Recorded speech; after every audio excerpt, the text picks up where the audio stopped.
ఆ ఢిల్లీలో కూర్చున్న వాళ్ళందరికీ బానిసలు వెళ్ళి దొరాని కాల్ముక్తా అంటే మన రాష్ట్రాన్ని, మన తెలుగు ప్రజల్ని ఈ పరిస్థితికి తీసుకొచ్చారు.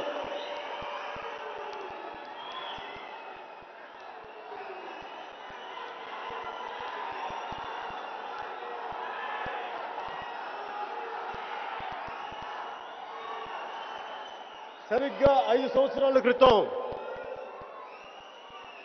ప్రజారాజ్యం పార్టీ అన్నయ్య చిరంజీవి గారు స్థాపించిన పార్టీలో అరే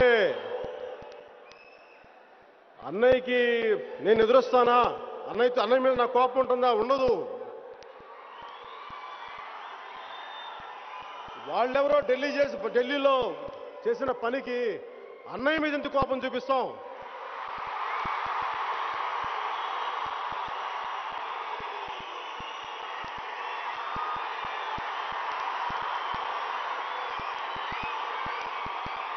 కాకపోతే మన కర్మ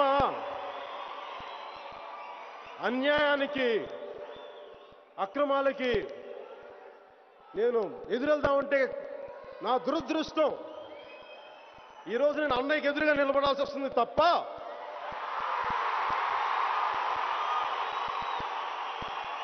గుండెల్లో ఉన్న అన్నయ్య మీద ఎదురుగా కాదు, ఎదిరించి కాదు.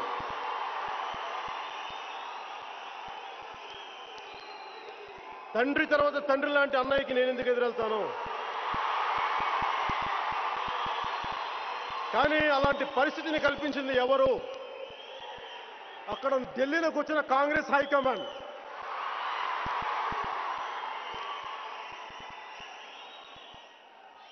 ఏదో శుభ్రంగా సినిమాలు చేసుకుంటూ, ఏదో చాలీచాలని డ్యాన్సులు చేస్తూ, ఏదో మీకు ఆనందం కల్పిద్దామంటే నన్ను చేయనివ్వట్లేదే.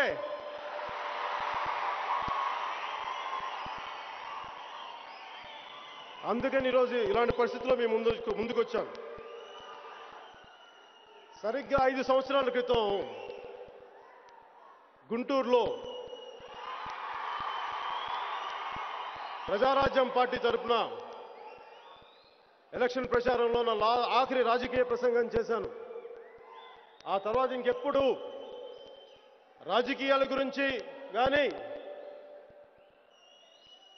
మన తెలుగు జాతి పరిస్థితుల మీద కానీ, మన దేశ సమస్యల మీద కానీ, ప్రజల సమస్యల మీద కానీ నేను కనీసం ఎప్పుడు నోరు విప్పలేదు, పెదవి కదపలేదు.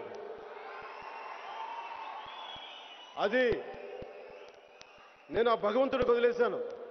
నేను నిజంగా నాకు రాజకీయాలకు రావాలన్న కోరిక కూడా లేదు. వచ్చుంటే ఎంపీగానో ఎమ్మెల్యేగానో ప్రజారాజ్యం పార్టీలోనే ఉండేవాడిని.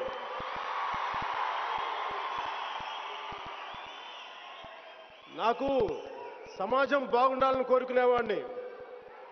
వెళ్ళి లాల్ బత్తి కారులో తిరగాలన్న కోరిక లేదు, ఎంపీగా గెలవాలని లేదు, ఎమ్మెల్యేగా పోటీ చేయాలని లేదు, మంత్రులు అవ్వాలని లేదు, ముఖ్యమంత్రులు అవ్వాలని లేదు. నాకు ఇవన్నీ చాలా తుచ్చమైనవి. తుచ్చం.